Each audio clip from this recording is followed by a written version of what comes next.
Hello friends, ഞാൻ ആദം. എല്ലാവർക്കും വീണ്ടും പുതിയൊരു വീഡിയോയിലേക്ക് സ്വാഗതം. ഇന്ന് പരിചയപ്പെടുവാൻ പോകുന്നത് 2014 റിലീസ് ചെയ്തൊരു മൂവിയാണ്. ഇതാണ് തമി. തൻ്റെ 20കളിലൂടെ കടന്നു പോകുന്നു.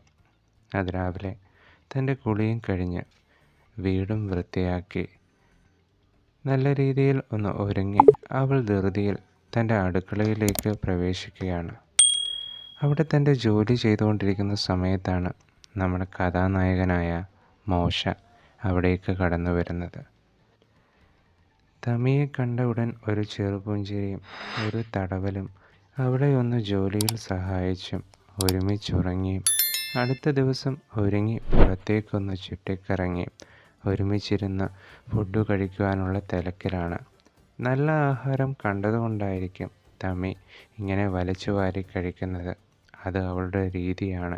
അങ്ങനെ കഴിപ്പം നല്ല രീതിയിൽ ഒരു വാളും വെച്ച് അവർ തിരികെ വീട്ടിലേക്ക് മടങ്ങുന്നു.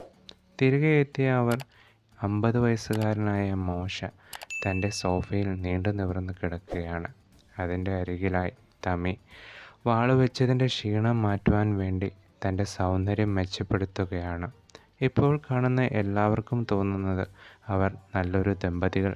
എന്നാൽ ഇവർ അച്ഛനും മകളുമാണ്. അച്ഛനായ മോശ എല്ലാ രീതിയിലും മകളായ തമിയെ ഉപയോഗിക്കുകയാണ്. ആരോടും ഒരു രീതിയിലുള്ള പരാതിയും പറയാതെ സ്വന്തമായി എല്ലാം സഹിച്ച് താമി ജീവിച്ചു പോകുന്നു. മോശ ജോലിക്ക് വേണ്ടി പുറത്തേക്ക് പോകുമ്പോൾ താമി പുറത്തേക്ക് ഇറങ്ങും. കണ്ണിൽ കാണുന്നതെല്ലാം മേടിച്ച് ധൃതിയിൽ തിരികെ വീട്ടിലേക്ക് മടങ്ങും. എത്തിക്കഴിഞ്ഞാൽ ആഹാരം മുഴുവനും വേഗത്തിൽ അകത്താക്കും. അമിതമായ ആഹാരം അവളെ പ്രായത്തിലും അധികമായ വളർച്ചയിലെത്തിക്കുകയും ശരീരവണ്ണം വെക്കുകയും ചെയ്യുന്നു. താരതമ്യേന ആവേശകരമായ ഫാഷനിലാണ് ചിത്രം ആരംഭിക്കുന്നത്. താമി അവളുടെ 20കളുടെ തുടക്കത്തിൽ ക്രൂരനായ പിതാവ് മോശയുമായി സമയം ചെലവഴിക്കുന്നു. തുടക്കത്തിൽ അവരുടെ ബന്ധം വ്യക്തമല്ല. അവർ അച്ഛനും മകളും ആയിരിക്കുമ്പോൾ തന്നെ ക്രൂരവും പലപ്പോഴും അക്രമാസക്തവുമായ ഒരു ബന്ധത്തിലാണ് അവർ ഒരുമിച്ച് ജീവിക്കുന്നതെന്ന് ഉടൻ തന്നെ വ്യക്തമാകുന്നു. എന്നാൽ കൂടിയും തമിക്ക് സ്വയം മോചിപ്പിക്കുവാൻ കഴിയുന്നില്ല.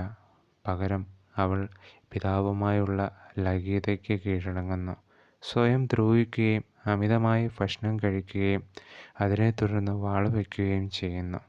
ഇതെല്ലാം സംഭവിച്ചാലും മോശ അവൾക്ക് വാഗ്ദാനം ചെയ്യുന്ന സ്നേഹത്തിൽ തൂങ്ങിക്കിടക്കുവാൻ അവൾ ആഗ്രഹിക്കുന്നു. പകരം അമിതഭാരമുള്ള ടാമി ഭക്ഷണം തയ്യാറാക്കുകയും അമിതമായി ഭക്ഷണം കഴിക്കുകയും മോശെ വീട്ടിലേക്ക് മടങ്ങുന്നതും കാത്ത് സമയം ചെലവഴിക്കുകയും ചെയ്യുന്നു. അവനൊരു ക്രൂരമായ വാത്സല്യം വാഗ്ദാനം ചെയ്യുന്നു. അയാൾക്ക് ആവശ്യമുള്ളപ്പോഴെല്ലാം അവൻ അവളുമായി ബന്ധത്തിലേർപ്പെടുന്നു. കൂടാതെ അവളെ സുന്ദരിയെന്ന് വിളിക്കുമ്പോൾ ശരീരഭാരം വർദ്ധിക്കുന്നതിന് അവളെ വിമർശിക്കുകയും ചെയ്യുന്നു. അങ്ങനെ ഒരു പെസഹ ദിവസം താമി ഒരുക്കങ്ങളെല്ലാം പൂർത്തിയാക്കി പിതാവായി മോശയ്ക്ക് വേണ്ടി കാത്തിരിക്കുകയാണ്. ഈ നിമിഷം അവൻ ഒരു കാമുകിയെ തിരികെ വീട്ടിലേക്ക് കൊണ്ടുവരുന്നു. അവൾ ദുഃഖിതയാകുന്നു. അവരുടെ ഓരോ ആഘോഷ പ്രകടനങ്ങളും തമിയെ അതീവ ദുഃഖത്തിലാക്കുന്നു.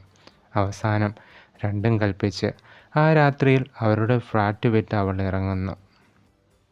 എങ്ങോട്ടാണ് പോകേണ്ടതെന്നറിയാതെ അവൾ ആ രാത്രിയിൽ യാത്ര ആരംഭിക്കുന്നു. അവസാനം അവൾ ഒരു ബീച്ചിൽ എത്തിച്ചേരുന്നു. അവിടെ അവൾ ഒരു കൂട്ടം ആൺകുട്ടികൾ മദ്യപിക്കുന്നത് കാണുകയും അവരുമായി പല രീതിയിലുള്ള ബന്ധത്തിൽ ഏർപ്പെടുകയും ചെയ്യുന്നു. ഈ നിമിഷം തിമിയുടെ പേഴ്സ് നഷ്ടപ്പെടുന്നു. എന്ത് ചെയ്യണമെന്നറിയാത്ത അവസ്ഥ.